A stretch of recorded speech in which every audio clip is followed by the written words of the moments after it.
And with that, we're live. What's happening, everybody? It's me, Robert Phoenix, and look who's here. It's Peachy Phoenix. It's Peachy Phoenix. Yes, indeed. She's here. Welcome to another edition of the Friday FARcast. I am your intrepid host. I'm playing with some effects today on the background. What do you think of the effects? I think they're kind of interesting. It's unintentional, but I like it. Sometimes art is about chaos and unintended consequences. Unintended consequences. Anyway, I hope everybody's doing well, and we're here to get a little update from our friend Masaki from, well, he's in Japan. Now, I have to be clear that he is not going to appear on the show, and I know that may be disappointing to some of you. However, he has provided us with an update on the prospects of crypto. I have an echo. Why do I have an echo? This is the thing that's going on with StreamYard. This is the thing that is going on with StreamYard. Hold on.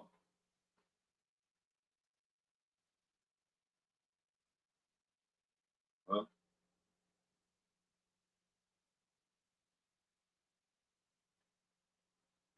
I don't have any other windows open.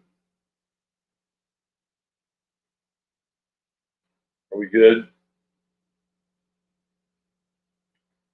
Oh, we have a full moon today, huh? In Taurus. Oh, we're talking about money. We're talking about cryptocurrency, other people's money, right? So yeah, it is the full moon. We can do some no echo here. Okay. Thank you, Tom. Thank you, thank you, thank you. Appreciate that. Our friend Rich chimes in and says Pepe Unchained is next, currently at 0.01284 pre-sale. There is my crypto tip. All right, Pepe Unchained. Thank you, Rich. Appreciate that. Moon was super bright last night. Please note XRP is a dead chain and a scam. So the whole thing with XRP for me, I could never really figure this out with XRP people because there were people very early. Man, this XRP, this is gonna be huge. It's gonna be huge, and these people were good people. They weren't stupid, and they saw that there was this potential for XRP to go parabolic, right? But kind of follow the Bitcoin path. And once I found out that the world bankers, the former world bankers, were behind XRP, and then once I found that XRP slash XLM slash Ripple were tied to BRICS and Belt and Road, I thought to myself, "Oh, this is interesting." Um,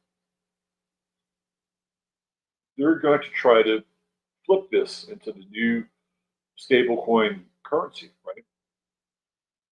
And when you look at who was behind Harris, uh, while Trump had the PayPal mafia, Harris had the XLM mafia. And I thought to myself, okay, if they're going to make uh, XRP, XLM the de facto coin of the realm, why would they want to make anybody rich? Right? Why would they want to make anybody rich?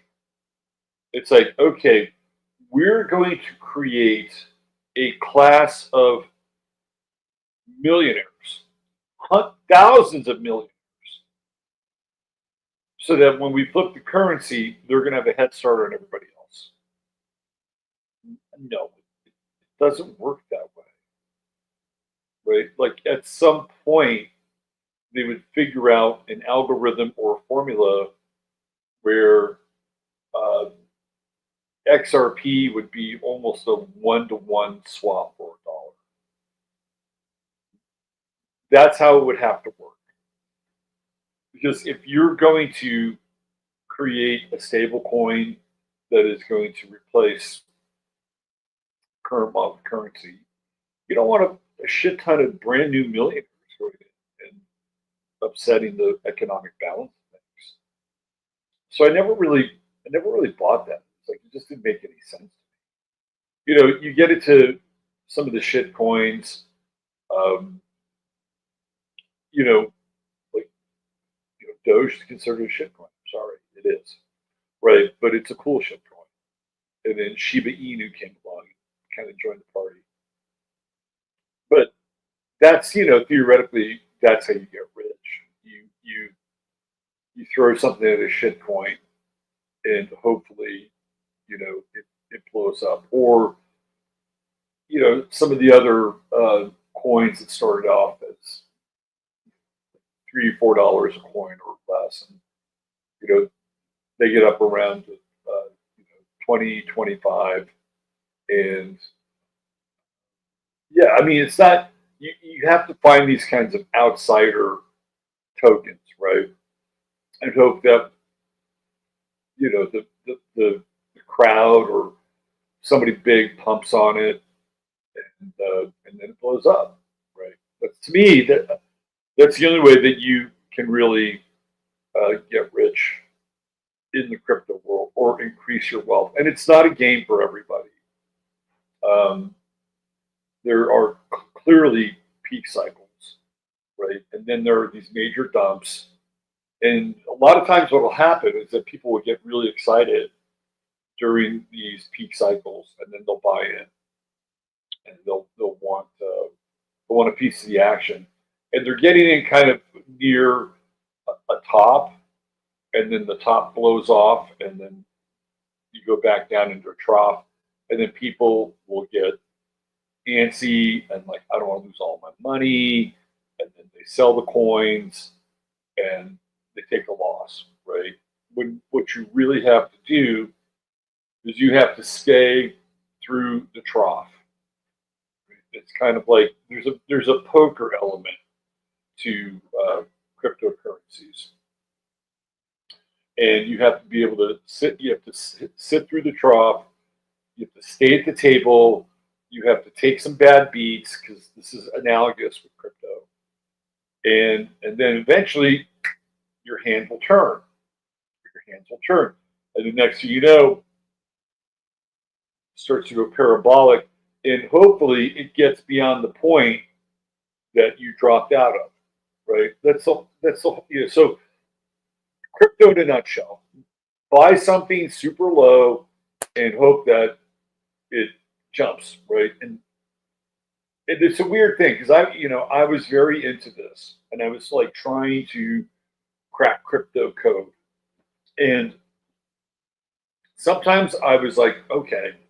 Sometimes I wasn't bad at it, and other times I just got way too impatient, like way too impatient. And so there's a theory that you don't want to look at your crypto every day because it'll freak you out, right? It's like, oh shit, it's gone down again. Oh no, right? What's going on here? And I would do that, and I would go online and I would try to get as much information about a particular coin as possible, who's behind it, like so I was like crazy into it like some people, but it was taking a fair amount of my time. And at a certain point I just said I'm out. I'm out. I don't It's not like I don't have the constitution for it, because I could if I wanted to. But it was like I was spending way too much time on that and not enough time with other things. And being a Scorpio rising, I kind of tend to get obsessed with certain things. So it was kind of eating away at my attention. And that's one of the reasons why I got out of it. That doesn't mean that I won't get back into it. I might. Things are going to pump for Trump. Crypto thing is going to pump for Trump. Pretty convinced about that. So we're not going to have Masaki. Pardon me, I just had a little bit of a cracker. We're not going to have Masaki, but I do have the closest thing to Masaki, which is a report that he's predicted or put together for us. And what I'm going to do is I'm just going to jump right into it. And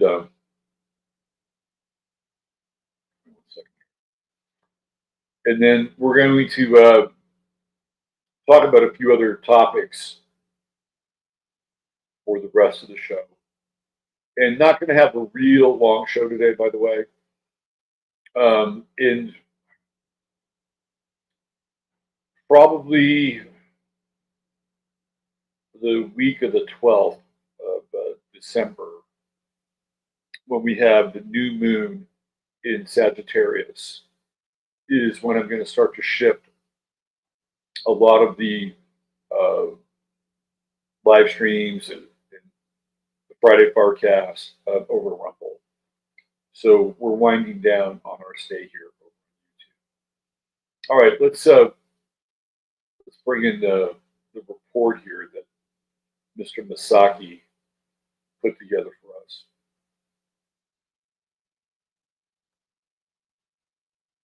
By the way, I will be a guest on Rock Castaldo's show on Tuesday.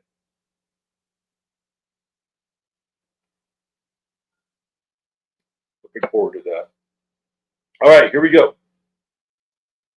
From the man himself, update on the crypto market. BTC and Doge are making crazy moves. Doge made a 35% move in one day, over 140% in a week. Bitcoin made a 25% move in 1 week since the election. Before the election, many markets were looking for a $85,000 Bitcoin cycle top. But we blew right through that, so the market is super bullish. We will go higher than 100,000 on Bitcoin. We're almost there now. The Trump win changed the game, and all markets are pumping hard. This brings us to mid-late November period we're in now. Even though the market is on fire, it does look like we will get a crypto pullback soon. So this is what I'm talking about. So here, this is I left this in larger print. I'm personally looking for any crypto pullbacks, entry points to load up for a ride in spring 2025. So let's keep our eyes on the market here. This is what Masaki is sharing with us. That if we see the dip, right, which is what we're talking about. You know what crypto's like? Crypto's like a rave. Like a rave, right? You guys know what I'm talking about. If you've ever been to a rave,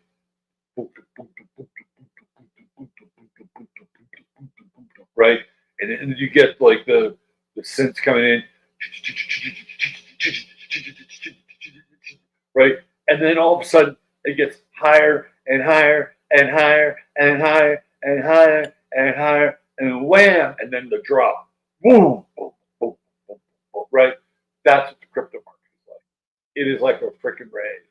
It is a sequence of intense cascades, super drops, and then coming back in and wind it up, intense cascades, and then super drops. The crypto market is just a dance party. In my opinion, this is the last chance to load up before major crypto moves go into spring 2025, blow off the top, similar to what we saw in 2021. Okay, so what Masaki is saying here is that if you try to get in on the spring of 2025, it'll be too late. So you can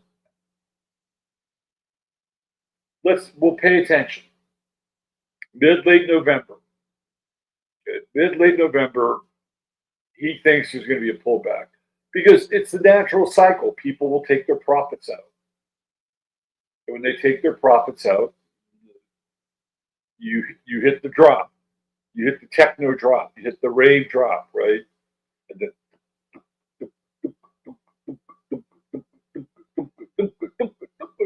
comes back up again.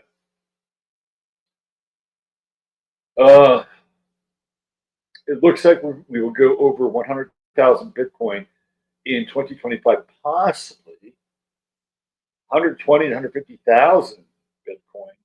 Then we do crypto crash dance, where things fall back to 50 to 80%. We also may get one more crypto run into late 2025 or early 2026. But I'm mainly looking at a run into spring 2025 right now. Good altcoins, small coins, can do an easy 2 to 3 times from here to spring, so take profits. Doge will be a consistent gainer since it is being promoted by Elon Musk. A lot of these coins will hit and surpass their old all-time highs. On that basis, Shiba can do an easy 2 to 3 times its current price. Rule number 1, always remember to take profits. Rule number 2, always take profits. Rule number 3, always take profits. And when the market is going vertical parabolic, you know it's coming next, a big crash. So don't get greedy. Don't get greedy. Take profits.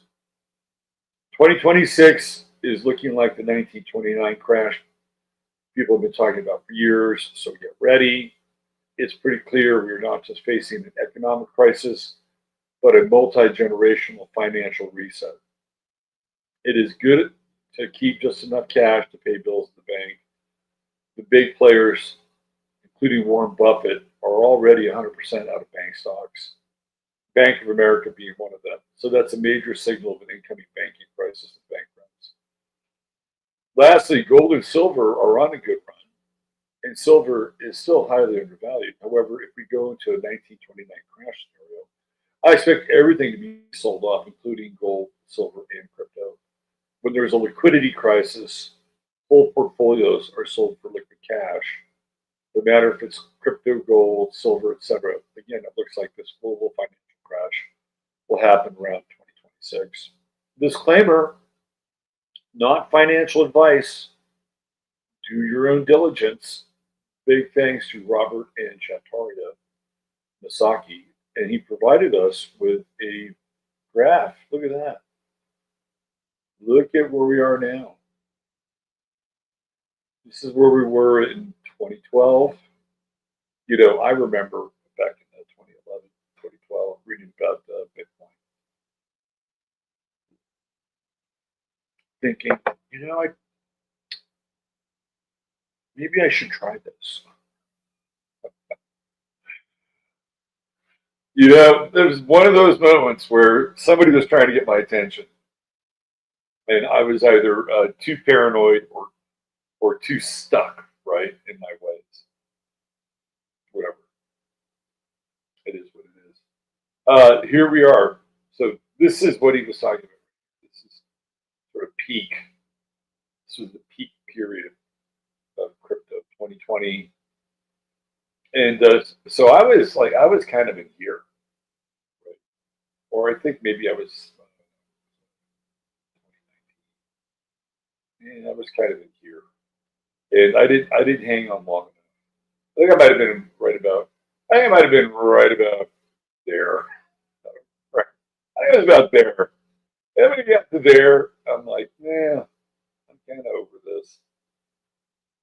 But if you see, if you have to, right? This is the dance party.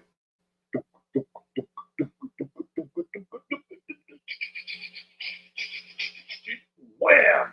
Right? Happens all the time. Happens all the time.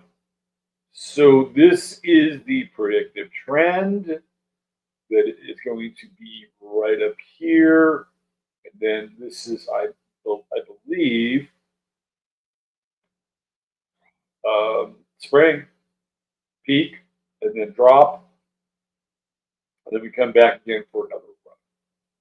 So this is what, this is all BTC. And of course, BTC is the whale.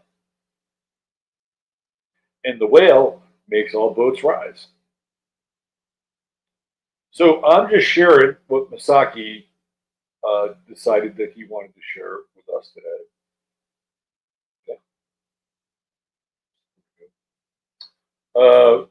Here we are, almost a full moon. We got a lot of astrology talk here. Maybe I should whip up a chart. What is the crash? 2026. Yes. That is the word, any word. 2026. Right there. I don't know what this is in reference to, but I agree with this comment. The tech is out there, is not going back to the box. I agree with this comment. And I don't know what it's in reference to, but people are going to look. We're adaptable. We are resilient. We are tensile. So if these new technologies come along, which they will, are and will, right?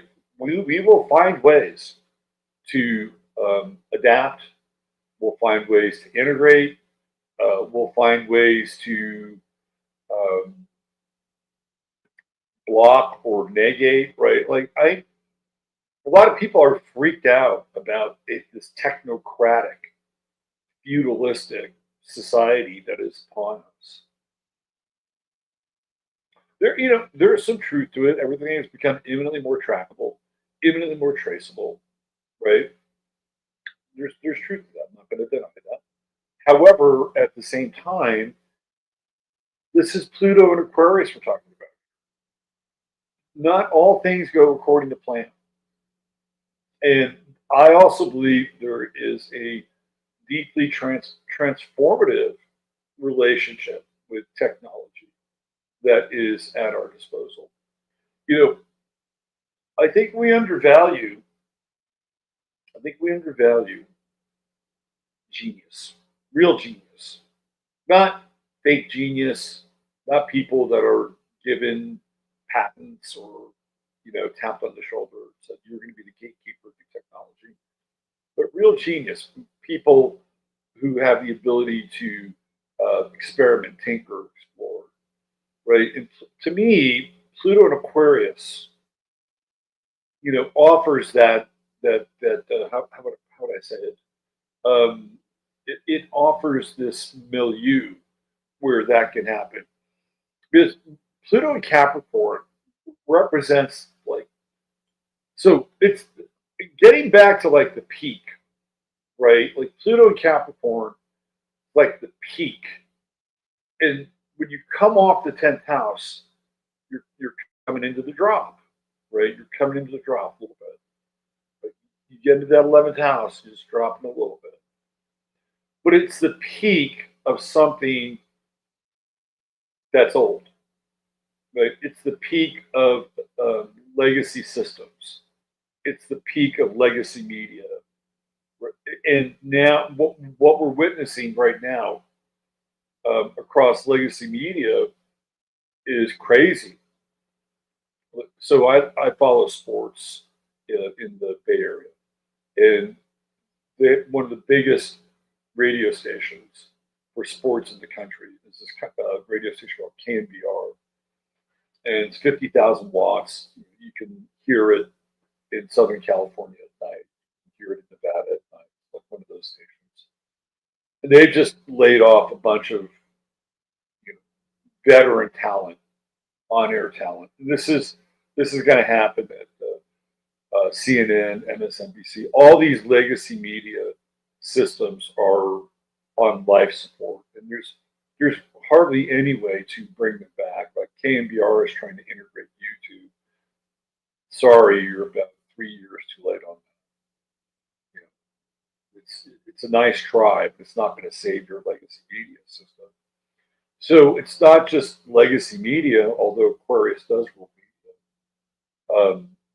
It is also legacy systems in general that are outdated, outmoded, right? And they're on their way out. Just the way it is. You know, how we exchange information is so radically different than at any other time, maybe since the Tower of Babel. The Tower of Babel, theoretically, everybody was on the same wavelength, same language, same thought frequency. You know, that was an interesting way to exchange information. But now, how we exchange information and how we learn is both exhilarating on one level, and on the other level, it can be also frightening because you can see the emergence of certain types of group mind. Like I just put a post up on, I reposted Patrick Henningsen. I'll bring the post on here. I'll show you what I'm talking about.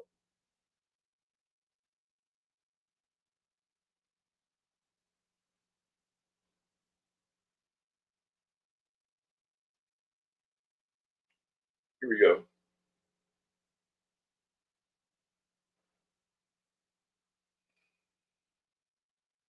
So I reposted this, and it's about Trump making a big speech about how he's not going to tolerate like anti-Semitism, hate speech on campuses. And look, I'll share some thoughts about what I think about Trump and this regime in a minute. But you know, I'm of the mindset, right? Like whoever it is, I don't care if it's Donald Trump or I don't care if it's Joe Biden, I don't care if it's Barack Obama. Hell, even if Thomas Massie, who I respect a lot, if Thomas Massie came out and said something that I didn't fundamentally agree with, it was on Twitter. Hey man, I'd repost it, I'd clap back. It's just I think it's who I am. I think it's who we are. So I reposted this, and I said you can't say you're against censorship on social media platforms and promote it in other areas. Not all Trump supporters are down with this, and by the way, they know that, they being the Trump administration. So what happened here? I got 58 likes. I got a ton of engagement. I got 3.8 thousand people engaging with this one bit of data. And you know, I'm not a huge presence on Twitter.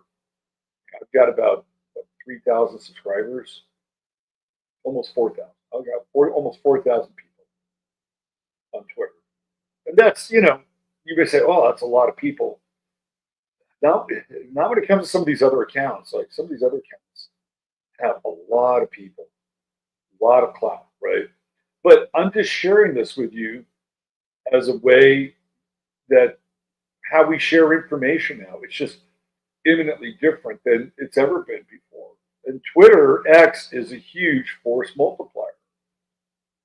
See, it's a remarkable force. It's more of a force multiplier than Facebook is, without a doubt, hands down. Twitter is like the central nervous system of the information network. Now, what that tweet did, which is interesting, is it got a lot of anti-Trump people liking me, right? So Greg Reese, who's done a ton of work with Alex Jones and Infowars, and I really like Greg's work when he did the videos there. He decides he wants to follow me. Cool, I'll follow you back. But this is a vehement anti-Trump person. So it's fascinating because I'm not entirely anti-Trump, right? Like I'm anti-Trump when it comes to certain things, but there are other parts of Trump that, again, I find interesting. And the reason I find them interesting is because I see him in a perhaps a different light than some other people. Like I see Trump as kind of a wizard of chaos magic. And he had, again, I talked about this the other day. Let's go back and look.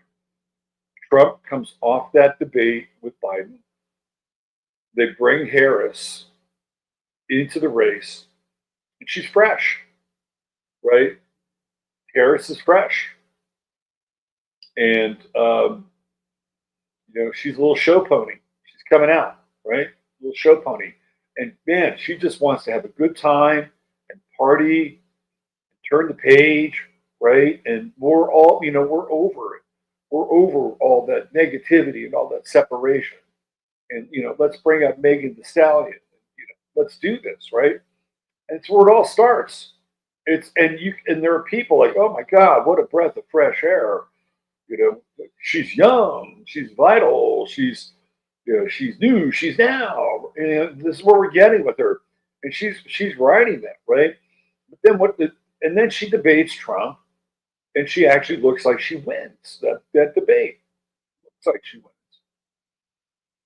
And then something happens, right? Something happens.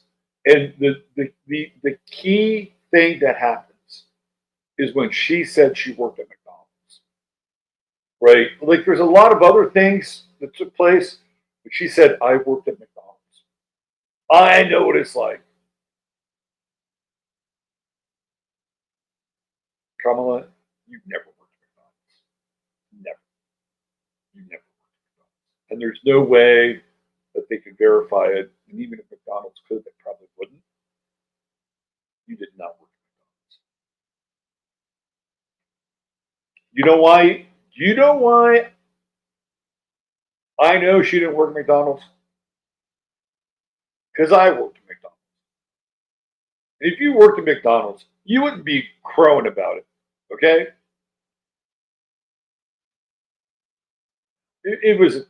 Look, honest day's work, but not anything I was into. Because when I was in high school, oh, you could always get a job at McDonald's. That's true. They're not going to hire you because people just drop like flies. But it's not something. And look, and I'm a pretty good worker. I've got some endurance. Like if I'm into something, I'm into something.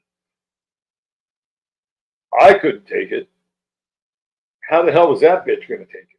Right? She couldn't. But that was the turning point. Because what does Trump do? He goes to McDonald's and he starts shoveling fries. Right? Now, of course, there's this other thing happening with Harris, which is called pressure. And she's doing all these interviews. And she's not looking as Summer's Eve fresh as she did when she started off. Right? Not happening. And now Trump, he's got this weird ability, this very weird ability. It's akin to alchemy. That's the only thing, that's the closest thing that I can attribute it to. It's that Sun Uranus conjunction, and he's able to flip these things, right? And these things that look like, debits turn into credits. It's and I've watched this now for a while with him. And it's interesting because Sylvester Stallone said, this came from Sylvester Stallone, who, by the way, dyed-in-the-wool Democrat. I don't think he endorsed Harris, but he has not been a Trump fan. And he came out and said, Donald Trump is borderline mythical. This is coming from Sylvester Stallone. And of course, David Icke poo-pooed it. No, he's just a member of the club. He's just a member of the club. That's why he's able to do it. It's, I agree with Stallone. Look, the man has faults. Don't get me wrong. He's got faults. And if he continues to slobber knock for Israel, I will continue to criticize him about that. I will, right? What's interesting about humans is that they say, "Oh, well, how could you do that?" Well, look, the hardest thing to do is to be able to hold two positions simultaneously. It can drive most people insane. There's a you're offensive.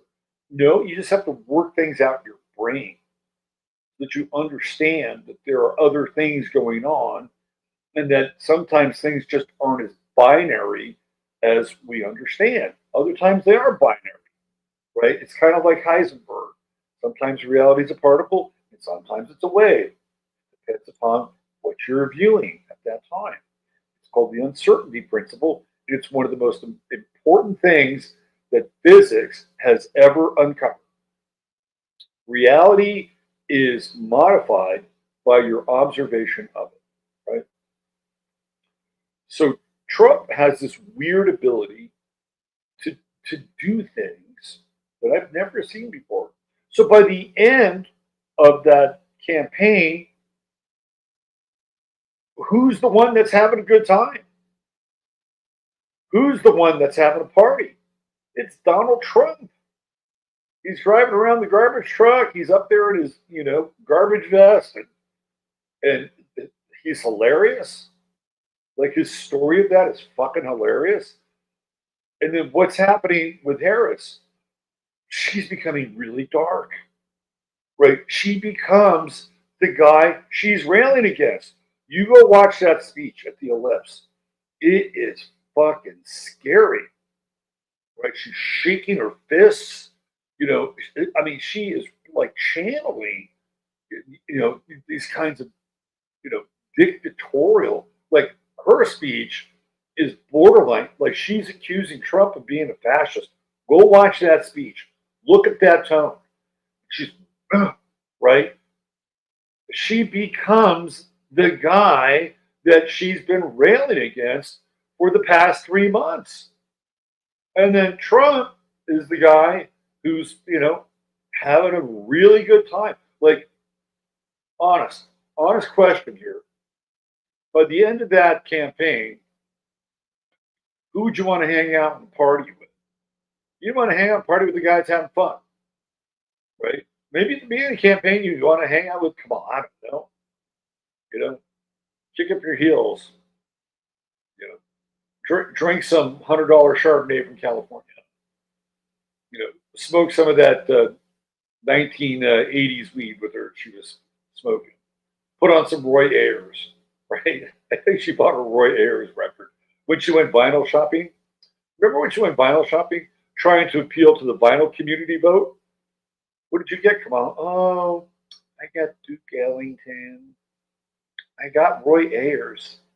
I love Roy Ayers. It's pretty good. I like Roy Ayers too. That's not going to get you elected. But this is what I'm talking about. Trump's got this weird ability. The only thing I can ascribe it to is like a strange Iranian alchemy, and with a little dash of the supernatural, right? So when I see what's going on, all these cabinet appointees, and people are saying, "Oh, we're going to war with Iran. This is all about Iran. This is all about turning this thing into a techno feudal society." And I'm like, okay, well, let's watch. Let's see what happens. Because one of the things I've known and noticed around this whole thing is that nothing with Trump ever remains the same. Things do change, things do flip, right? Sometimes they'll do it intentionally. They'll say something and they go back on it. Like we've seen that with him as well, right? Not everything is cast in lead. And you know what? If it is, then it's up to us to voice our concern and say, we're not down with this, right? Like, we're part of the process as well. It's not like just because, oh, you got fooled again. We have the right to remain critical, and we have the right to say no. We have the right to voice our concern. We also have the right to say yes. Say, hey, this is kind of interesting, or this is kind of cool, or let's see where this goes, right? So this is where I'm at right now. I'm like, yeah, not good, good, not good, good, good, not good, good. And not all of it is collated and, analyzed. It's like it's not even fully baked. And there are people who say, well, look at all these people. They're just getting your hopes up. Oh, look, let me ask you a question. Let me ask you a question. Let's go back to 2016. Who does he appoint to some of these positions? Mitch McConnell's wife, Elaine Chao, okay? Rex Tillerson. Who else? Mike Pompeo. Wilbur Ross. Like all these fucking dinosaurs, right? They're all dinosaurs. Uh, Hardly any of them have any real connection to Donald Trump. I remember going through that list and, oh, what? Right? Oh, Steve Bannon's there. Oh, he's not there anymore. Oh, okay. And the people that are there in his world, Steve Mnuchin, like all these people, oh, like this is weird. This is really kind of swampy, right? And look who's coming on board now. Whatever you think of these people, they are not that. Whatever you think of Kristi Noem, she's not that. Whatever you think of Tulsi Gabbard, she is not that. Whatever you think of even RFK Jr., he is not that. Like, this is a very, very different group of people. JD Vance, these people are younger, right? They're younger. They have more energy. They have more vitality, right? They have more optimism. They don't have as much, tread on they have more tread on their tires, right? They're not like, these people that were there and the tread's balding and, come on. Just the fact that they're younger is a complete sea change. They're also loyalists. That did not happen around Trump in 2016. These are loyalists, right? These are people that have proven to Donald Trump, whatever you think of them, that they're loyal to him. And they will, this is a really interesting, a lot of these people know each other too, right? They know each other. So they have been communicating and bonding and building connections and relationships with each other going on 3, 4, 5 years now. Like all those other people, they may have known each other, right? Like they may have known each other, but were they engaged in some form of community? The answer to that is no. And these people have been. And I find that really interesting, right? They're coming in more as more of a team than a random group of individuals who are there because Donald Trump didn't know anybody, and Sheldon Adelson and Jared Kushner and whoever else was advising him said, you need all this senior help in your administration. And so what is he going to do? Right? He may have been a good, lead on the Apprentice, but Washington D.C. is a completely different beast altogether. So I don't know. I don't agree with all these people with their points of view or what they're saying. Like this Pete Hegseth guy or whatever his name is. He just wants to go kill all the fucking Palestinians and let Allah or God sort of. I'm not down with that, right? I like the fact that he doesn't want your daughters to go fight in the war. I'm not down with the fact that he sees it in those terms. So we can be critical about some of these people and their choices and who they are, right? This is just part of being in this world, and it's always been this way. The only thing that makes it different is that now we have more information at our disposal than ever before, right? If you go back to, say, Nixon, you'd find people like Donald Rumsfeld and Dick Cheney and Roger Stone, like they're hanging out there in the periphery of Nixon. Now, we didn't have any videotape on those guys, right? But they were there. And not only that, but there were a lot of really old school people that came through Skull and Bones, that went through the Kennedy world and the Johnson world, and some of them would wind up in the Nixon world as well. Not all of them, but some of them. And we didn't have the ability to, go through all their backgrounds and do all the background. People were just like living their fucking lives, right? And hoping and praying that the government wouldn't be too intrusive and damaging, on their lives. And they'd read newspapers and they'd form opinions. But it's nothing like it is today. In some ways, politics has become a necessary cult. And what I mean by that is that we've gotten to this point where we understand that there are extremely deep levels of corruption. We understand that conspiracy is not a theory, but it's really, in many ways, how reality operates. It's true if you really think about it. Reality is a conspiracy. And what people are trying to do is trying to understand the nature of the secret, because a conspiracy is a secret. Right? It is a secret that is shared by two parties that other parties are not privy to. That's what a conspiracy is. Essentially, it's a secret. And so we're all engaged in understanding or trying our best to understand the conspiracy of reality, which is really the meaning of life and why we're here. And as we go through that, then we go through these systems. It's like, oh, well, there's this, and there's this, and there's this, and there's this. And this is corrupt. And this is, this is not even corrupt, right? It is, it's dangerous. It's toxic. It's not, it doesn't come from, where we're coming from, right? It comes from this other source, and we got to trace it back to the source. And we trace it to the source, we point the finger at the source and say, this is not good.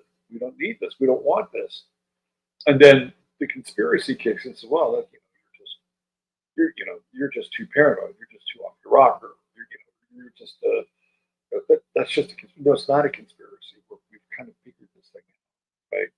So politics has become a necessary cult in some ways. And I always feel like it's important to kind of update our programs around it. Like we as humans go through programming updates and upgrades, just like your computer and your operating system does. And there's a time where you can be, just kind of all in. There's a time where you're kind of all out. There's a time where you can get another upgrade. It's like, okay, well, let's see what's here, right? Let's see what's on the table. Let's see what's going to happen. Again, it doesn't mean you stick your head in the sand. Doesn't mean you turn a blind eye. But we also have to. Okay. Last night I was cooking a pizza, 2 pizzas, and I would go in and kind of look at it because I'm a kind of a look touch guy, right? Like, okay, what's going on with that pizza? I open the door. And guess what happens?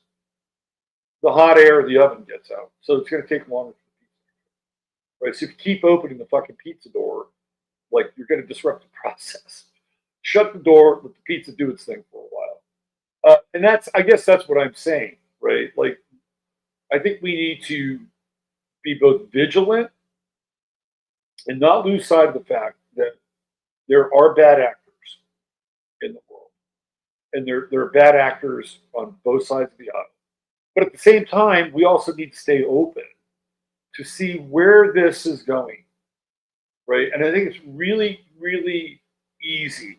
Like when I made that, when I reposted that, I got all these follows, right? It's like, oh, look at that.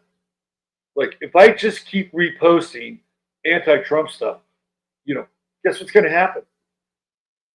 I'm going to get a lot more people. Oh, maybe that's how the algorithm works.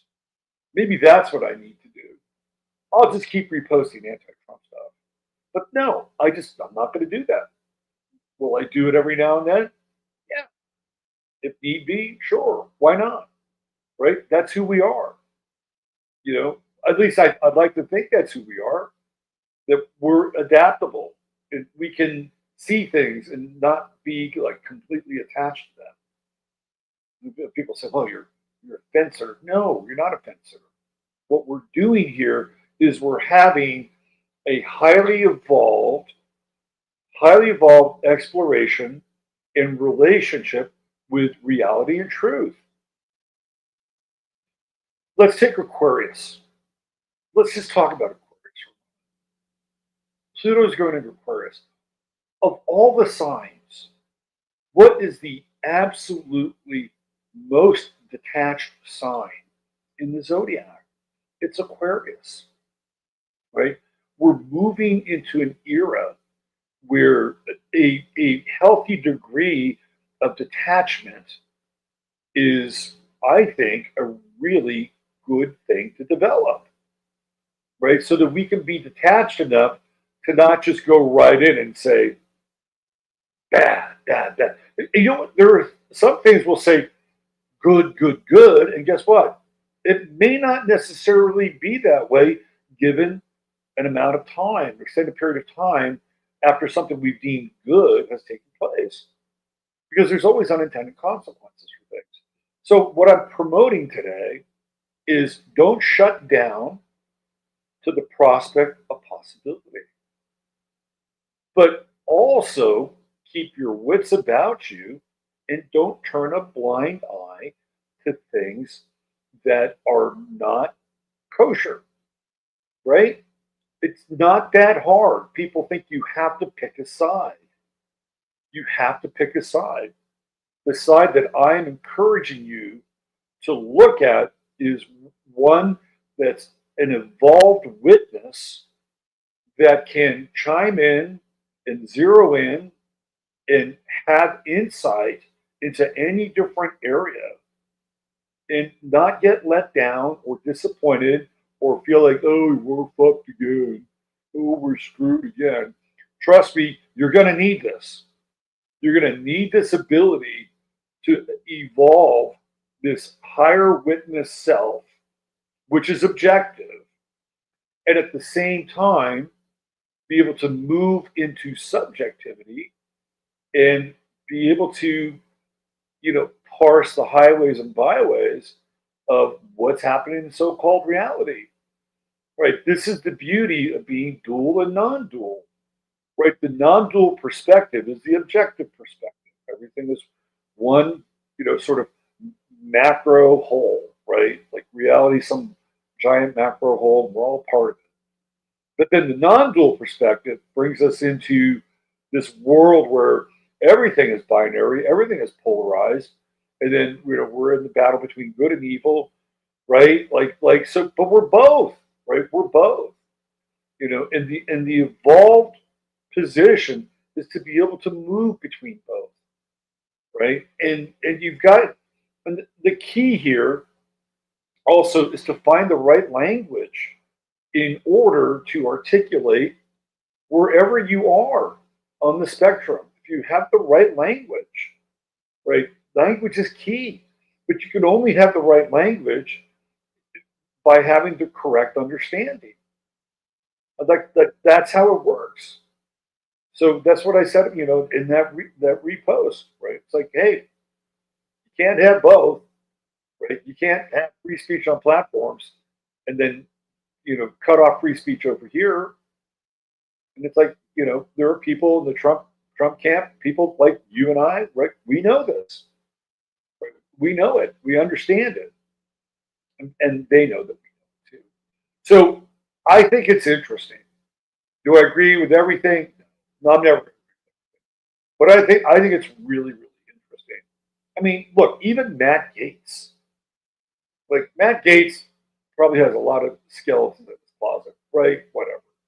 But guess what? He's not Bill fucking Barr. He's not Bill Barr. And he's also not Jeff Sessions.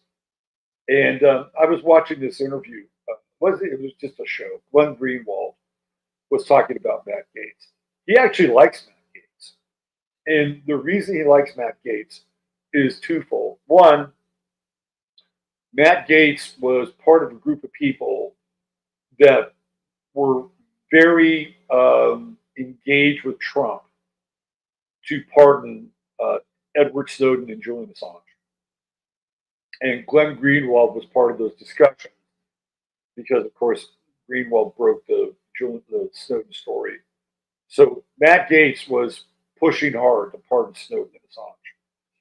The other thing he talked about is there's this woman who is in the Biden administration, and she is engaged in keeping corporations like on their toes so that they don't wind up like becoming these massive conglomerations and swallowing everything up and violating all these antitrust laws and keeping competition out of the marketplace. And apparently she's been very effective. I'm sorry, I don't remember her name, but the Democrats don't like her, right? They're like, "What are you doing? You are fucking with our relationship with corporations." She basically said, "I am a Democrat. Right? Isn't it what we're supposed to do? Like, aren't we supposed to look after people?" And so Gates has formed a relationship, like professionally, politically, with this person, right? So he's formed like an ally relationship with this person because apparently Gates is also very into the same thing, right? And look, none of these people are perfect.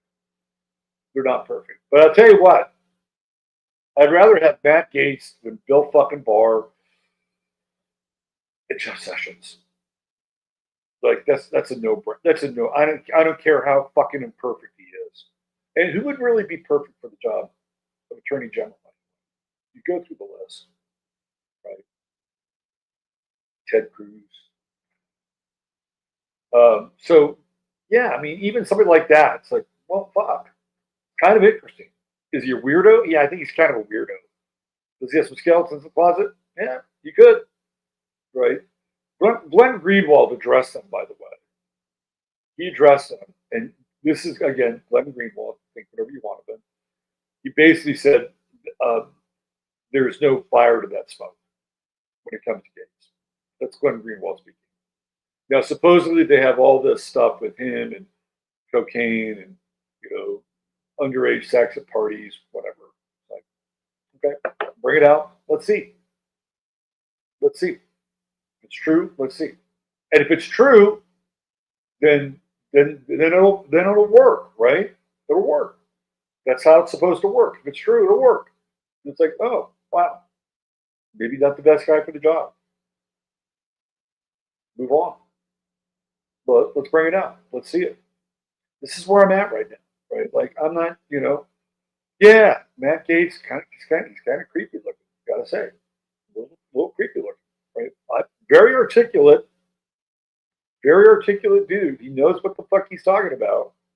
I've seen him. I've seen him on the floor, right? I've seen him on the floor. The guy can. He's there with the best of them when it comes to verbally undressing somebody. I think I've seen him on Tim Pool maybe once. Yeah, he's kind of impressive. Like he knows what the fuck he's talking about. If he's got skeletons, we'll find out.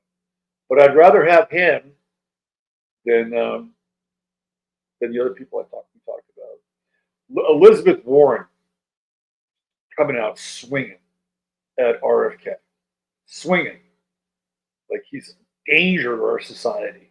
He's a danger to the world. He's a danger to the health of all these young people. Stance on vaccines.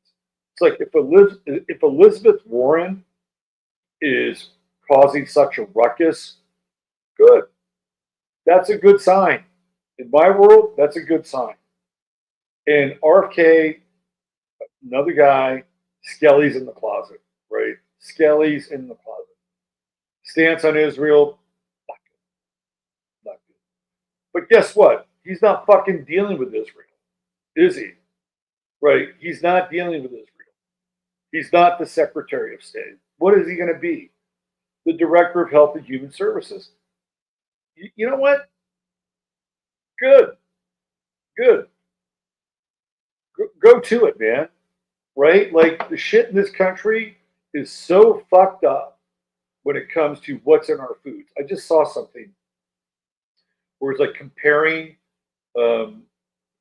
McDonald's, like the ingredients on the fries in the United States and the fries in England with McDonald's, startling.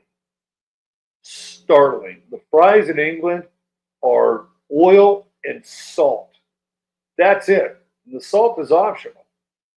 basically you're getting the fry or you're getting the oil. You're probably getting the seed oil. That's a bit of a different discussion, but that's all you're getting. You look at the ingredients of the McDonald's fries in America, holy shit. It's like they threw the laboratory kitchen sink at that stuff, right? So this is a big deal, right? We're being poisoned, like we're being freaking poisoned. In other parts of the world, Europe does not allow it, and it's been that way for a while with Europe. They don't allow genetically modified foods in Europe. Here, it's like, yeah, bring them on. Bring on the Franken food, right?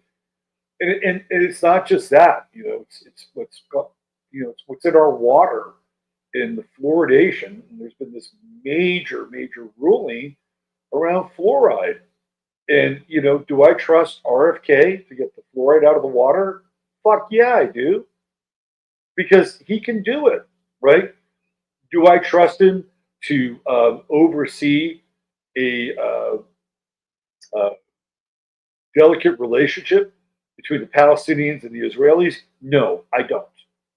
I don't. But guess what? That's not what he's doing, right? It's not what he's doing.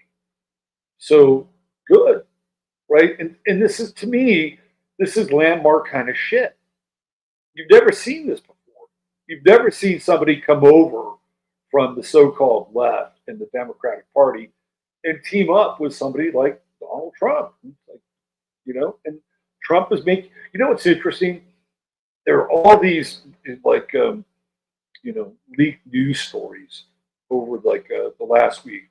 Oh, Trump has left RFK off the list. He's already going back on his promise.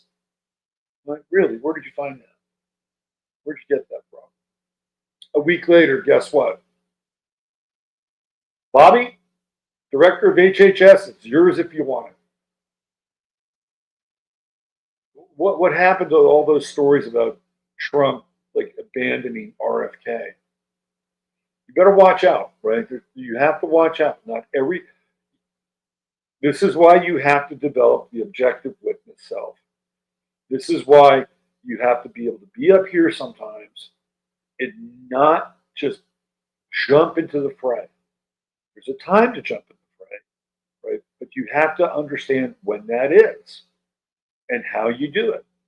Like, this is all about evolution. Like, we are evolving. We're evolving as people. We're evolving as beings. This is a spiritual exercise. Like, this is what we're doing, right? We're evolving our witness self. We're evolving our objectivity. And we're also sharpening and honing our subjectivity when we choose to engage on that level. This is a wonderful laboratory to be able to do that and to take it beyond the whole political discussion, right? It's a practice. It's a practice. It's a yin, it's a yang. It's a yin, it's a yang. It's a yin, it's a yang. It's a dance, right? We're part of this cosmic dance of disengagement, engagement, disengagement, engagement, right? And this is how the Aquarian aspect is going to play itself out. Pluto and Aquarius, and then we'll find people.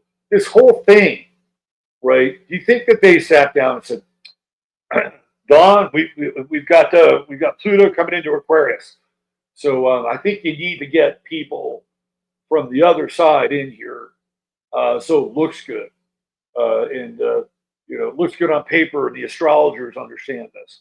Do you think that they really sat down and said that? I don't think so. I think it's now they may have said, hey, we need to strike a unity tone. That's a different story. But when you see these people coming from other parts of the cosmos, right, the political cosmos, and coming together in this very interesting kind of non-linear accelerator, it's looking very Aquarian. It's what it's supposed to look like, right? It's what it's supposed to look like. You have these characters who come from a different background, disparate circumstances, and now all of a sudden They find themselves together working for one cause. That's what's on the table, right? In some way, in a lot of ways, it's how it's supposed to look. And we're just getting started here. Like, we're just getting started. And I actually feel optimistic. You know, Pluto and Capricorn, the final days, right? It is the final days of Pluto and Capricorn. And let me just talk about Pluto and Capricorn for a minute. I was doing astrology. Like when this big shift from Pluto and Sagittarius and Pluto and Capricorn was happening. And when I saw, like, and knew and felt Pluto and Capricorn on the horizon, it felt like the Death Star approaching. That's what it felt like to me. It's like, here comes the Death Star. This is heavy. This is big. This cycle is going to change how we live, in a way that is going to be very intense and serious, right? I remember I did a whole, like, a 9-part series on Pluto and Capricorn on my blog, and it started with the melting economy, and it just kept going deeper, deeper, deeper to Pluto and Capricorn. And a lot of the stuff that I got into were predictive models about, like, when I say children, I'm not talking about, like, grade schoolers. I'm talking about, like, college age and beyond, winding up living at home longer during Pluto and Capricorn. And that's exactly what happened. Right? We saw the inability, failure to launch, or having to come back home. Right? There were a bunch of other things I can't remember, but I just knew it was going to be heavy. And when Pluto went into Capricorn, the first thing it did in my chart is it opposed Mars in Cancer, 0 degrees, 8th house. And I got to tell you, like, when I saw that coming as an astrologer, for me in my chart, I was a little fucking spooked, right? Like, I was a little spooked. Like, I'm going to be going through something fucking heavy here. Like, am I even going to make it through this opposition with Mars and Cancer in my 8th house? Well, I made it through, but I got to tell you, from 2009 to 2011, like, those 2 years of my life were some of the hardest years of my life. Like, it was fucking intense. It was really intense. And during that period of time, my father died. I got a divorce. I went through all these crazy health issues. Like, it was all just stacking up on me. And it was Pluto going through my 2nd house.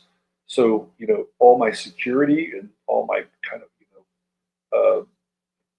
filed away fears, like, they all came up and they came back. I went through my Chiron return in 2010, and that was great, right?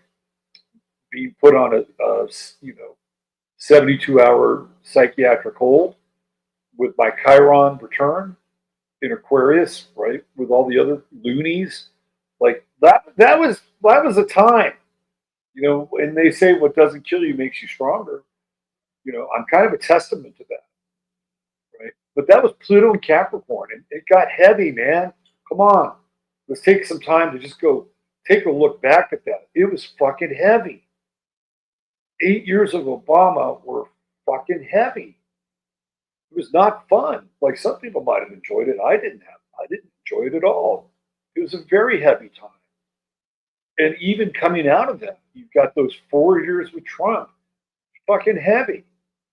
And we wind up getting into the whole COVID thing and George Floyd and the summer of Floyd. And meanwhile, all these corporations just keep getting bigger and bigger, right? And there's this fusion between the corporations and the government, the corporocratic state. And it all crescendos with COVID. It all crescendos with COVID and the PPP stuff. By the way, I think Matt Gaetz actually was one of the people that fought for people to get money besides the corporations during COVID. We can have a different discussion about COVID, right? Um, and Trump actually said, "Yeah, let's do it. We'll get more. Whatever. It's a different discussion. I'm just bringing it up." But Pluto and Capricorn, come on, heavy, heavy, heavy shit, right? We got these wars that just keep going on and on. Afghanistan, um, bits and pieces of Iraq, which is now just completely devastated. The resurrection of the kind of post Civil War antebellum and civil rights era America from the mid '60s, right? It's all part of this Pluto and Capricorn thing. It just gets heavy, and Saturn, right, the ruler of Capricorn, like we're dealing with like this bathymetric kind of intensity with Pluto and Capricorn. We also witnessed the rise of the occult in Pluto and Capricorn. Heavy duty occult influence. This shit, right? This shit, like it's everywhere. It's everywhere. It's the revelation of the method. We're seeing it all. It's all, being rolled out right in front of us. And we deal with people like uh, Jimmy Savile, right? Jimmy Savile, like, that whole Jimmy Savile thing, breaks around 2011. You got Sandusky at Penn State. And then, along the way, Pizzagate comes up and, all the shit with kids starts coming up. Then the adrenochrome stuff starts coming up. John Podesta and Comet Ping Pong. I mean, come on. Pluto and Capricorn been some heavy fucking shit, right? Like, Capricorn, Saturn is gravity. It's gravity. And how much pressure and how much gravity and how much intensity have we been living with since 2009? A lot.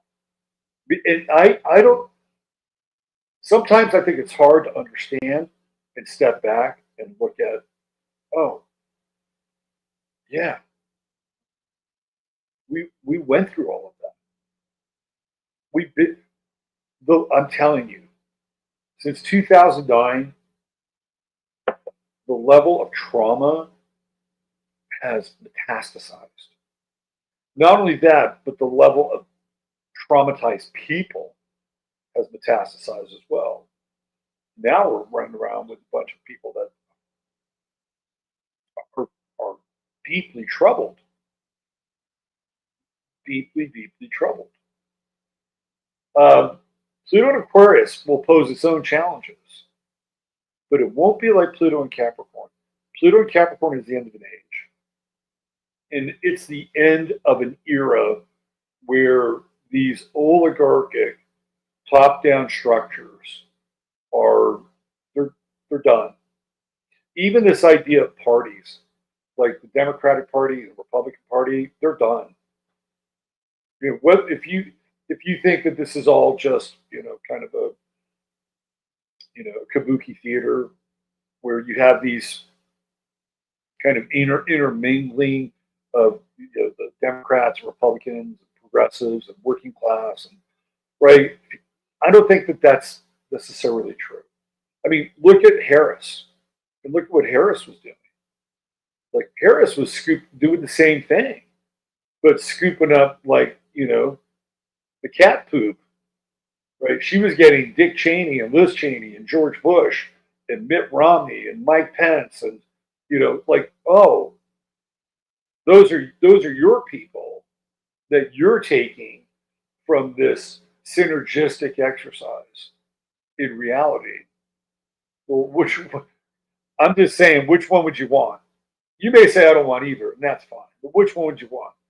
Would you want that version of synthesis, or would you want this current version of synthesis?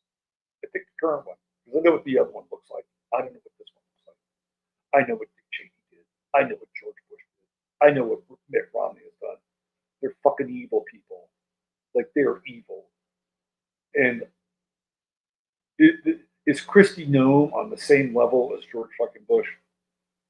defense. If you think shooting a puppy, and I don't know the full story about it, is the equivalent, then maybe you're right. But I can tell you, she's not responsible for thousands and thousands of deaths. So it's an interesting time, right? And we're moving into a new age. Really, this is what this is about, and we're just getting started. By the time this thing is done, what are we talking about? 13 and a half, 14-year cycle here with Pluto and Aquarius. This place is going to look very different. Very, very different. How we relate to each other will be very different. The social structures will be very different. Right? This is going to be a very interesting time. You throw in Uranus coming into Gemini, you get that interesting sextile or a trine right at the jump. Whoa! Let's hook the nitrous oxide up to the engine here. Like in Mad Max, remember Mad Max? He has that nitrous oxide in his car, and then he just like hits it, and he's able to like blast past the desert barbarians, right? That's Uranus and Pluto in trine. So we're going to see a bunch of technological shit hit, some of which may not be real pleasant, some of which may be interesting, and the not so pleasant stuff. You never know. It might morph into something that becomes useful, right? It's like, oh, well, we didn't think that had this application. And the things that we think, oh, look at this is great, might be the tools that just might enslave you or, tempt to enslave you. This is where we are, right? Just try not to get attached too much. Try not to get attached, but at the same time, don't be afraid to be enthusiastic. Don't be afraid to have some passion.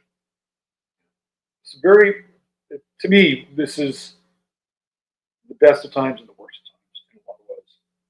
And you're here for it. Right? You're here, whatever. Here, let's just play this out for a second. Let's just say the people who have the glass half empty are right. And Donald Trump is the Antichrist. And everything is lining up for this very dark, very dystopian, techno-feudal world where everything is tracked from the moment you come out of an artificial womb, including your thoughts. Right? Let's say that that's true. Well, in a dark way, it's kind of interesting, right? Like, that shit's dramatic. That's not some kind of, middle of the road. We're just going to put you to sleep and bore you to death and put you in a food, a chemical food coma, right? Like, at the very least, like, in a dark way, the shit's kind of interesting. And you would be a part of that. You would be a witness to that. And whether or not you consent to it, that's a whole other discussion, right? But at the very least, it's like, oh, well, fuck, we're living in a major sci-fi movie now, right? We'll flip it. Let's say there's a different version of that, and a different, like, kind of, interface with that reality where it's like, oh, we are actually making an inroad in this world. We are figuring out how to clear away the clutter, take out the trash, right? Clean the system, detox the world that we've been living in. And then what happens when we do that over a period of time? Well, guess what? How we treat each other, how we act with each other, how we treat ourselves, all that changes. It all changes. Let's play the Kennedy card for a minute here. Let's say he gets in and he does what he says he's supposed to do, which is take back the food, right? Not everybody can grow their own food, by the way. And even if you grow your own food, you got to grow a lot of it in order to sustain your life, right? Let's say he does that. So he cleans up the water, and let's say that there is a sea change in medical care. If those changes take place and they take hold, what will happen? Give it 3, 4. Here's the tricky part. Like, you have got to do this in a way that makes the changes fixed, right? Literally fixed and figuratively fixed, permanent. Because 4 years from now, let's say somebody else comes in, which that's a different discussion, undoes everything he's done, then it won't really matter. Right? So it's not just making the changes, but making the changes institutional so that they last. Well, how do you do that? Well, first of all, you got to make the changes. You have to say no to certain things. Like, look, if you don't change your fucking ingredients, we're going to ban your shit. Like, because we have the receipts, and what they're eating over there is not what you're feeding us here. So you better make it 1-to-1. If you're not going to make it 1-to-1, there's penalties for it. Penalties, harsh penalties, monetary, loss of the product, whatever, right? And then you put that stuff in stone. You outlaw and ban whatever those things are, titanium dioxide, whatever the shit, the various color dyes, you ban them, right? You just don't allow them ever again. You bury them like they're fucking radiation. You bury them somewhere, 10 miles deep into the fucking granite somewhere, right?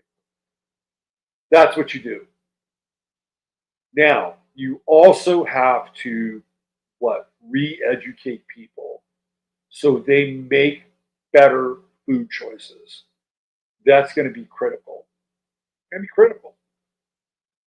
How do you do that? Well, I guess you can do it through the school system, you can do commercials, whatever, right? But people have to be retrained about how to fucking eat. And not only do they have to be retrained, but they have to understand it at a level where it sticks. Just like everything else, it needs to stick. And then you have to be able to,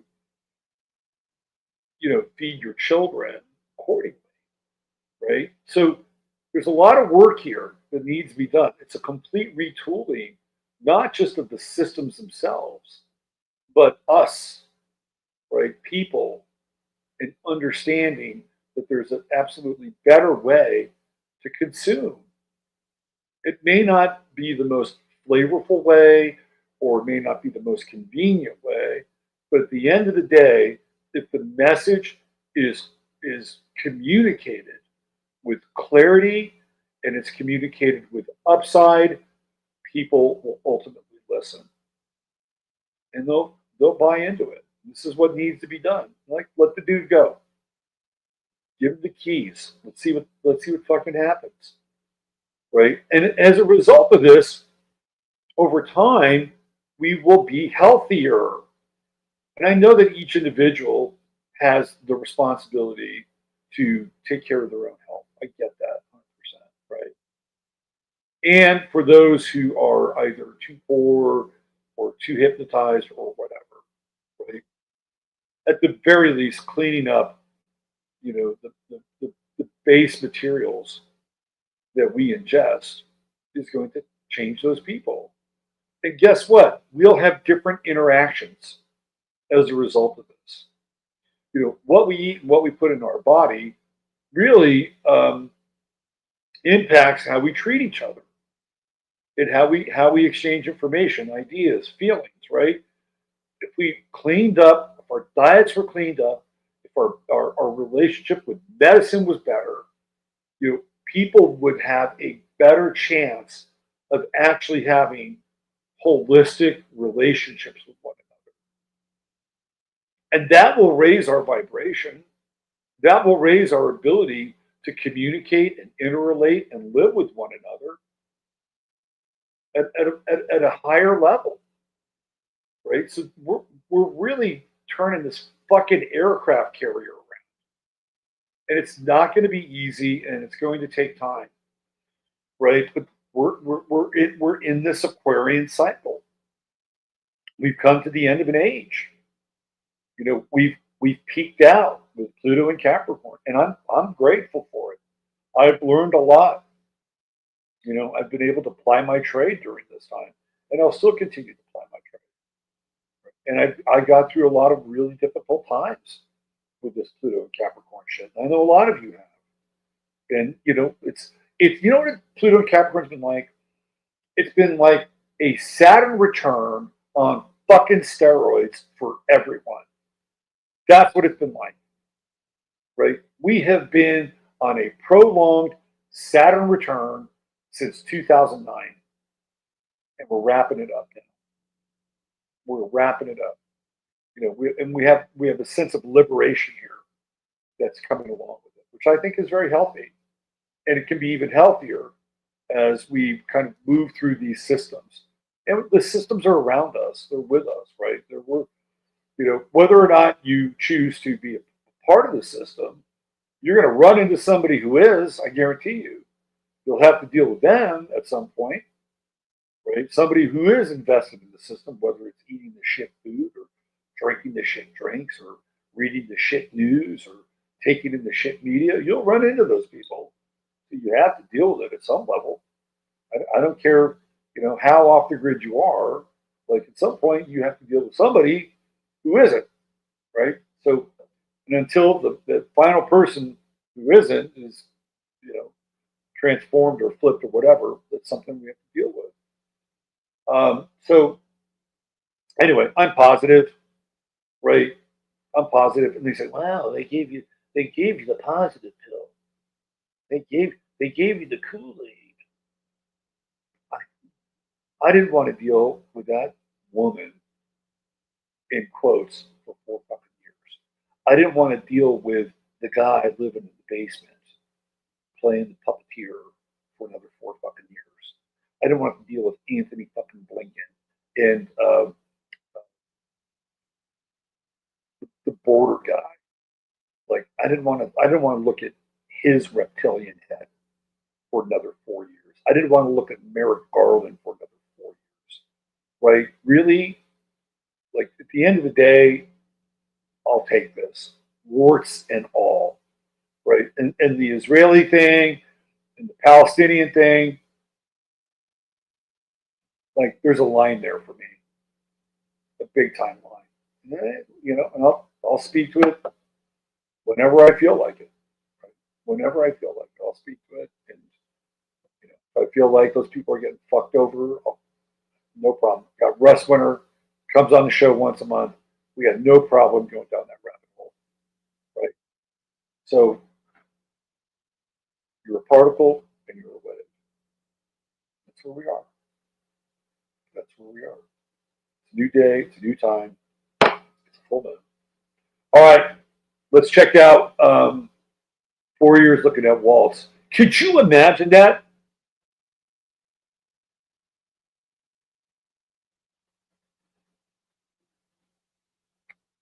Right?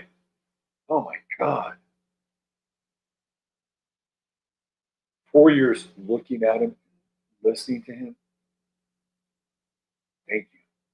Thank you for the reminder.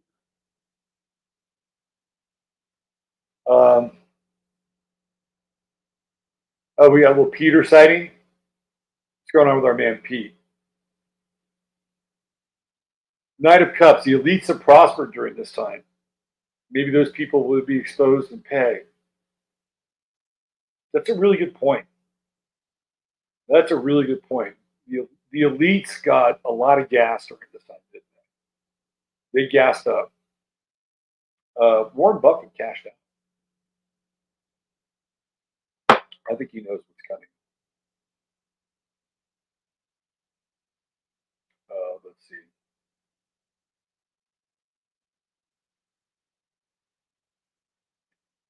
Pretty nuts. Trying to have faith. I'm kind of hanging on with the skin of my teeth, which is a really weird saying. We all support you, man. We all support you. Hang in there. Keep the faith, brother.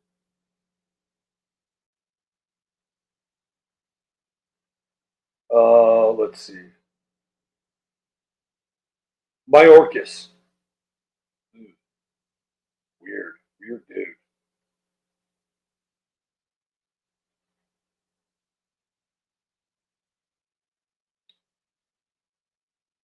Let's see. Got to say, it's been refreshing to hear them speaking off the cuff and actually answering questions.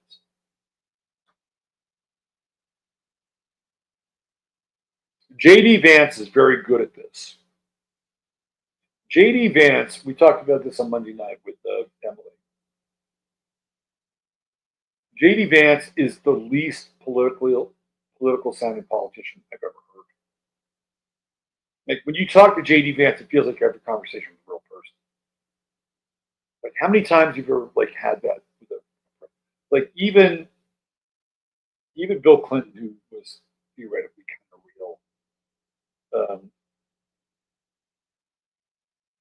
kind of came up a little bit of a dummy at times. JD Vance is not a dummy. Let's see. Don't forget the hand on heart. What did I say? Did I say something funny? Waltz is a sad clown, painting with the soft block shadow hanging with the eye bar. Man, yeah, he is a sad clown. Mayorkas is not a good dude. Not a good dude. Hey, we got a Jake sighting. Hi, Jake. Good to see you. There we go. That's right, Peter. You got it. You got it, brother. And Jake would know this. Even organic produce sprayed with chemicals at the store. They've backed us into a corner. Can't wait to get my sunroom finished. Grow all winter. There you go.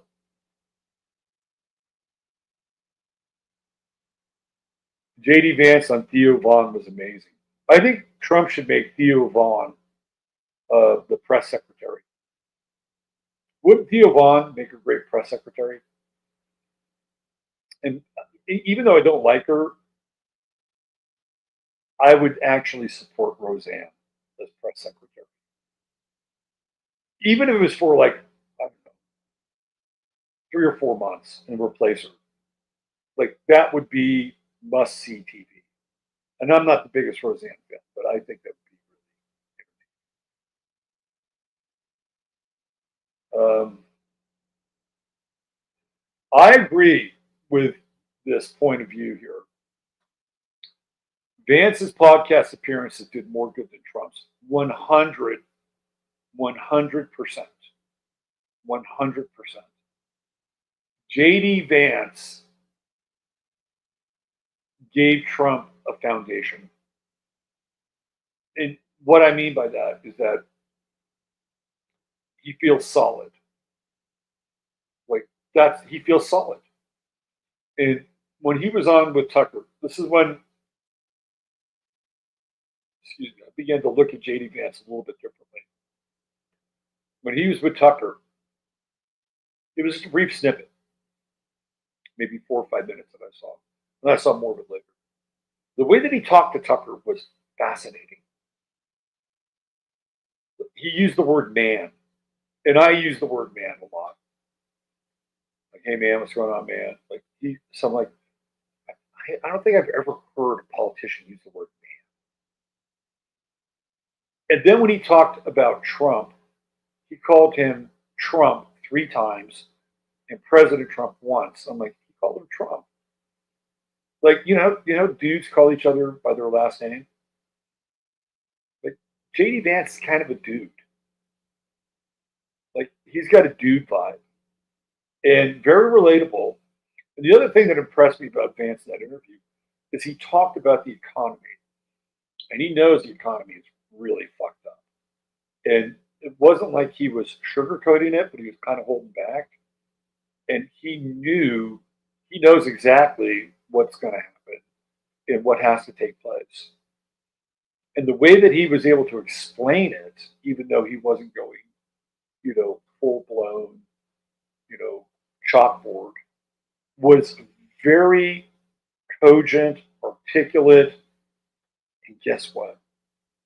It was simple and clear, which means that he can translate complex concepts to a wide swath of the population that can actually understand what he's saying.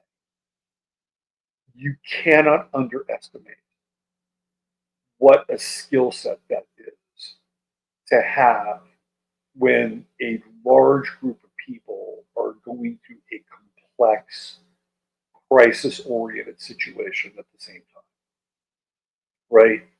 And to be able to communicate it in a way that has what? Not believability because somebody's trying to, blow some sunshine up your ass, but believability in the sense that they understand it and they get it, right? And they're actually coming from a place of empathy as they're describing this thing. He has that. He has that. And he actually did. It was, look, I was not down with him initially. And again, I'm trying to readjust my sights because everybody has kind of a weird, series of like events or people or whatever. And he's a politician, and like, a lot of them have it, right? So I was willing to adjust my sights a little bit with Vance, and I think he was a really good pick. I mean, again, come on. Who was there last time? Mike fucking Pence? Are you kidding me? Mike fucking Pence? JD Vance? Mike Pence? Where are you going with that? God, it's easy. Tim Waltz, hand on heart, and not mistake combo. Vance's husband material. JD Vance got that Mars and Scorpio that the ladies liked. I love the Tulsi nomination. Tulsi Gabbard, head of the National Security or Intelligence, whatever. It's interesting. I mean, it's interesting. Love the positivity, jury. Yeah, look, this is it right here, right? Come on. Love the positivity, jury is still out. Yes. Right? These two things don't have to be mutually exclusive. And guess what? Here's what's going to happen. People will try and shame you and say, oh, you're just a Trump tard. We got ourselves a Trump tard. Oh, you've been fooled again. You've been taken in by MAGA. You're a cult member. It's insulting. It's fucking insulting, right? Like, yeah, this is what we got, what we're dealing with. Looks interesting, not perfect, right?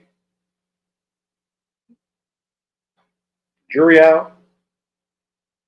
We have the right. We have the right to be able to question. We have the right to be able to change our position when we get more information. This is a difficult thing.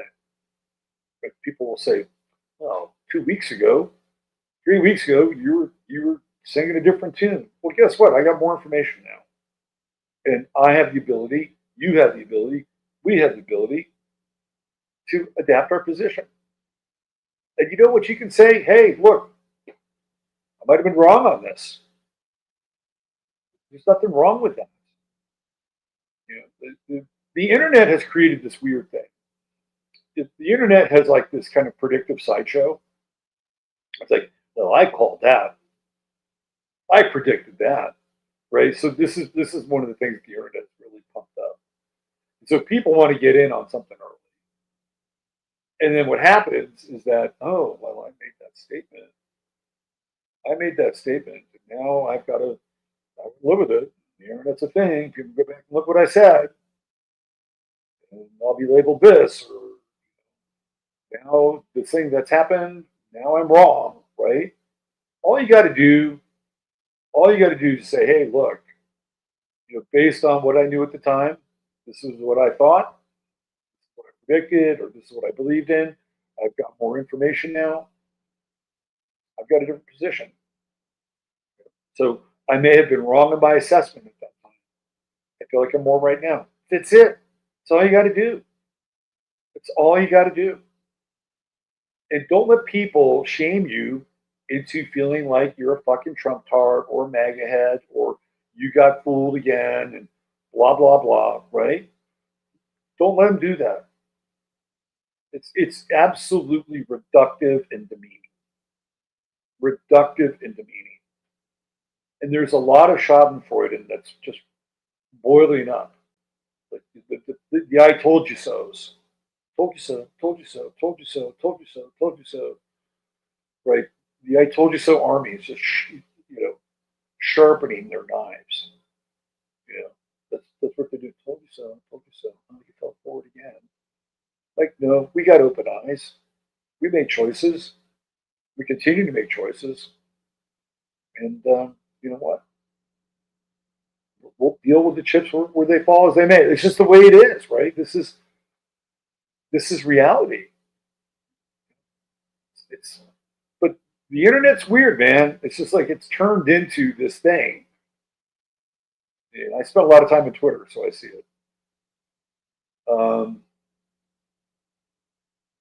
let's see. Yep, they all got him in the background. They all got him in the background. And guess what? We get to call it out.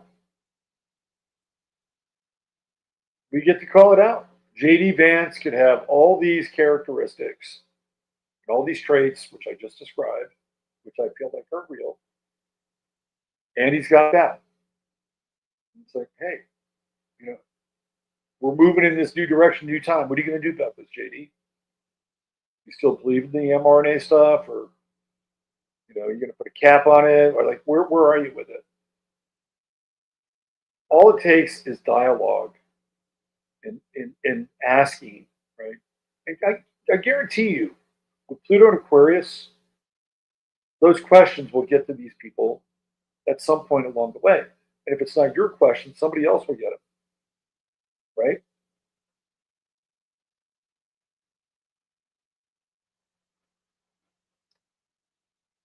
Candace Owens would be great, except she is she's hit the third rail a few too many times.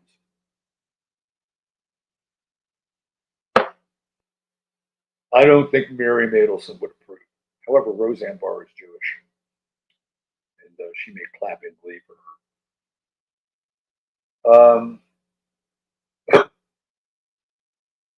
Let's see, Roseanne.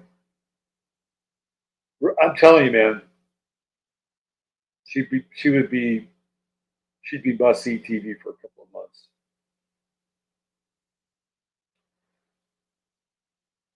This is a great comment. See, you're fucking hitting it out of the park today. The Democrat line was Vance is weird, but his appearances destroyed that narrative. Not only did his appearances destroy the narrative, who turned out to be the weird one?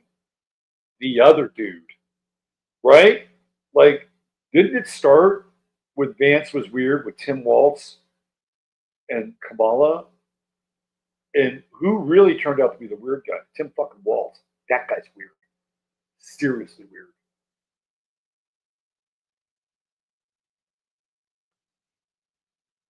Roseanne keeps getting cuter as she matures. That's actually an interesting point because when she was younger, she was a fat pig. And now she actually looks reasonable, right? She does look better. She's a Scorpio. She's transforming herself. So who knows? Maybe a year from now, I'll even like her even more.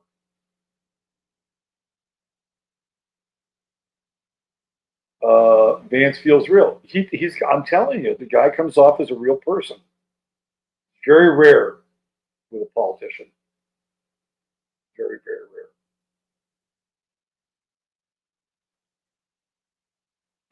Let's see.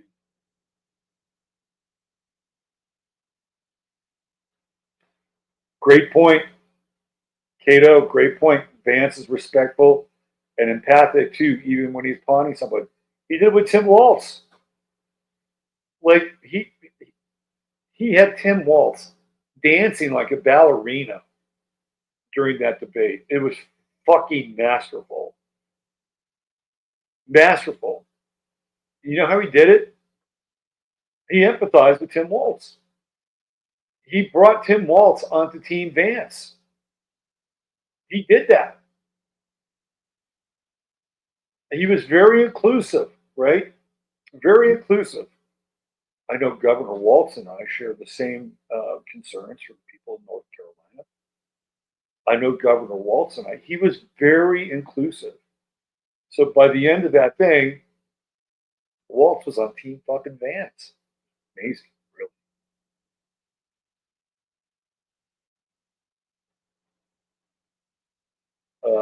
Let's see. Lynn chimes in. Roseanne said she would take the job of press secretary if offered her. I heard this early today. I must be picking up the vibes there. Must be picking up the vibes. Vance is very high emotional intelligence. He understood exactly how to talk to Waltz in order to do absolutely, absolutely. You know, you bring up a really interesting point. Tim Waltz wanted to be heard, right? Tim Waltz wanted to be as authentic as JD Vance. Because Tim Waltz is not authentic. Like he's propped up, and who knows what the fuck he's got going on back here, right? But that's how he appealed to Tim Waltz. He was empathic, and JD Vance is authentic, and all of a sudden, that's what Tim Waltz wanted to be, right? There's this whole concept of dissipative structures in biology, when two cells merge, and that's what happened right now. It's a really astute point.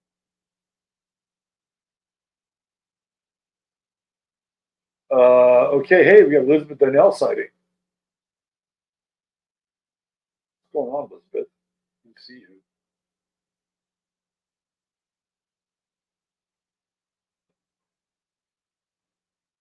Vance is a cutie and very verbally attractive to the ladies. Let's see. Who else we have here? Peter, you should get on Instagram. I would recommend that for you. Do a lot of musical stuff on Instagram. Use Instagram to promote your music. Let's see. What else we have here?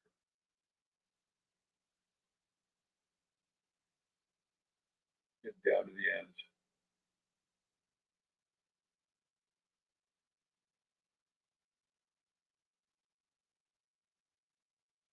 Vance might be a plant, but he could switch, and Deep State knows that.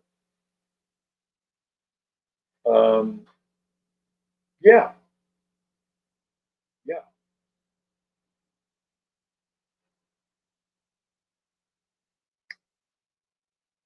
Vance could be a spy for Deep State. Tom must be careful. We'll see. We shall see.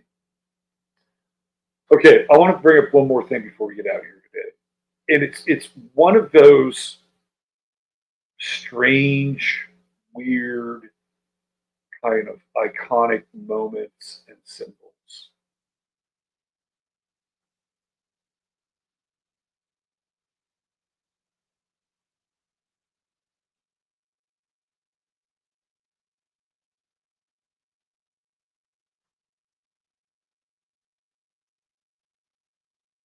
I'm sure you guys saw this.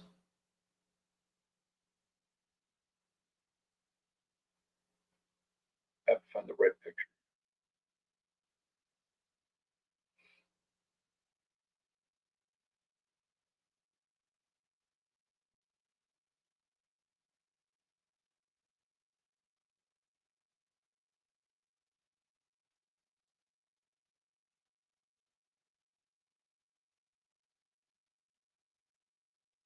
It's this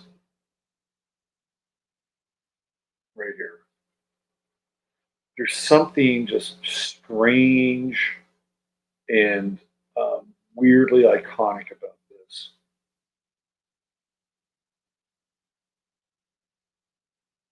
I mean, what the fuck? Right? Like, this is a what the fuck kind of image,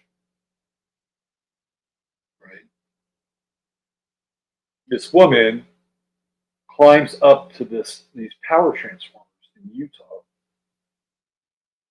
And this is in alignment with the things that we've been talking about over the past couple of days, that the mental health issue in this country and in this world is terrible. It's terrible. A woman reportedly having a mental health episode climbed onto a damaged high voltage substation transformer Thursday, temporarily causing 800 homes in Salt Lake City to lose power. The video taken at the scene shows the woman wearing a red skirt and sneakers, perched on one of the high voltage bushings at the top of the transformer, shouting obscenities at first responders. When the first responders climbed up to reach her, she started dangling from one of the wires stretched between the bushings, treating the deadly equipment like an American Gladiator obstacle course. A cherry picker was lifted to the wire where the woman was dangling. She eventually managed to drop into it. A witness told ABC4 Utah that the Salt Lake City Police Department resorted to using either a stun gun or a rubber bullet to get her off the wire. They picked her off. Like, come on, let go, let go. To ensure her safety, electric crews cut the power to the substation. So she didn't do anything, right? It wasn't like she was the one that became electro and cut the power. They did it. They cut the power because she was the person that was in danger. Right?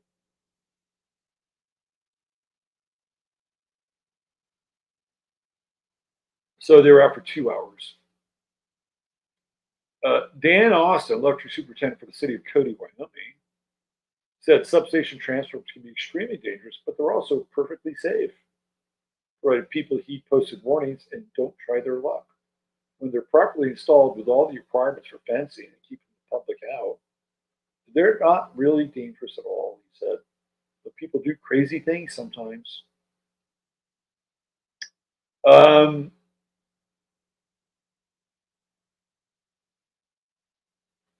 Yeah.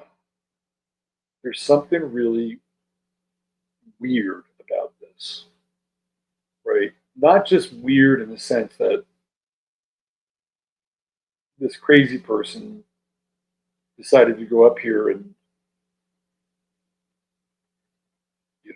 wreak havoc, take up taxpayer dollars, whatever. But it's how she's dressed, right? She's like wearing a red fucking skirt, and it's just like so odd. But there's also something here about this is very Aquarian, electricity, power lines, like it's all Uranian and all Aquarian. And it's like it's old. Like this is kind of an old technology. And what I'm reading from this is that there was something like transformational, because these are transformers. Right? This is what they do. They transform one thing into another thing, and then they send it along the wire, and then down the wire, people are picking up on the energy that has been converted through the transformers. So this idea of transformation is also connected to the idea of transformers. And for 2 hours, this whole area was about power. And I'm just looking at this and thinking, like, to me, this is kind of like Tank Man in some ways, in Tiananmen Square. And some people say, well, it's fake, whatever. But This reminds me of Tank Man. And I'm wondering if this is a symbol of like power. Literally, these are power lines. And there's a transformation of power here. Like the old power, there was power that was shut down, right? And she's taken down and it's turned back on, so the power comes back on again. But there's this gap, like there's this thing that happens in between, and it feels like that's where we are. We're in this like 2 hour window where there's this power that had been on for a very long period of time, and then there's this gap. We're in the gap, like we're in the gap now, and it's not a literal gap; it's more of a figurative gap. And then the power is going to come back on again. And when it comes back on, it's going to be different. Right? To me, this is what she represents. Not only that, but will we still be talking about electricity and power in the same way 14 years from now? I don't think we will be. I don't think we will be. I think we're going to be having very different discussions about energy and power 14 years from now. So maybe we'll look back on this image with this woman and we'll see it from a very different perspective at a future point. You go, oh, this is interesting. There's something symbolic about this whole moment in time. Clearly, we're in a power change, right? Literally, we are in politically a major power change. No matter what you think of Trump, deep state, et cetera, et cetera, et cetera, right? We're in the midst of a power change. There's nothing like Matt Gaetz and Bill Barr couldn't be further apart. JD Vance and Mike Pence couldn't be further fucking apart. And those are just two people. And I'm just using them as kind of a topical, like symbolic representation. So we're in this gap right now. And when everything is in place and the power comes back on, it's going to be very interesting. Not perfect at all. Not perfect at all, but it'll be interesting. All right. Let me just have some business here. I got to give a shout out to Chris over at True Hemp Science. Had the sleep gummies last night. Worked like a charm. Here's what you have to do with the sleep gummies. You'll get them in your first round of sleep gummies. Perfect. Right? You have to stop like about a weekend with the sleep gummies. And then if you do a little melatonin or theanine or whatever to help you sleep, do that. Go back to the sleep gummies about a week later. You need to kind of go on off because whenever you take anything, right, you wind up building a tolerance for it. So like the CBGA, builds up in your system. So you either have to take more sleep gummies, like higher the dosage, or you have to back off for a little bit and have a week's worth of melatonin, theanine, whatever, and come back on, right? So just remember them. They're effective, but just like everything else, if you take it all the time, right, you'll eventually have to take more. So just a word up on that. So you go to True Hemp Science, check them out, and you spend $100 or more, type in 15MINS, and you will get your free goodie bag, which is an order of gummies and some tinctures, and you'll love it. $150 more gets you free shipping, and there's always a 30-day money back guarantee. Okay, got to get that in. I on my website have something called the Star of the Day. Okay, I do this every day on the astral weather. People do purchase the Star of the Day as gifts for people. Okay, so if you go to my website, you can see the Star of the Day.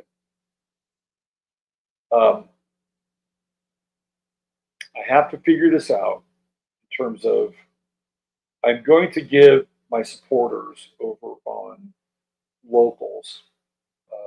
All my local supporters are going to get a discount on any of my services for the holiday period. So if you're a member on locals and you want to get the discount, you may want to turn up the volume a little bit. But what I will say right now is if you want to get a really unique and interesting gift for someone for Christmas, I would recommend getting them the Star of the Day. Now, I'm telling you about this now because if you want them before Christmas, I have to get working on them. Because you want to give them to them before Christmas. So it means that I have to sit down, create them, right? And the way that I do it is I have a nice little intro, I have a nice little outro, and it's about a 20 to 25-minute breakdown of the person that you give to me as the Star of the Day. You give that to them as a gift for Christmas, right? So if you're interested in that, you have to get on board now because I can't do a ton of them, like all at the last minute. But I want to bring it up because I do think it's a worthwhile gift. And again, if you're on locals, you're going to get a discount on all my services. And I just have to work that out through commerce. We'll be back on Sunday night, and I have a couple of charts of two people, one of which who is highly controversial that you're not going to want to miss. That's going to happen on Sunday night after live, and we'll be beaming out of here in Kerrville. And that's about it. Thanks for being here. Thanks to Masaki for giving us that update. And everybody have yourselves a wonderful weekend. And treat each other well. And God bless each and every one of you. Bye for now.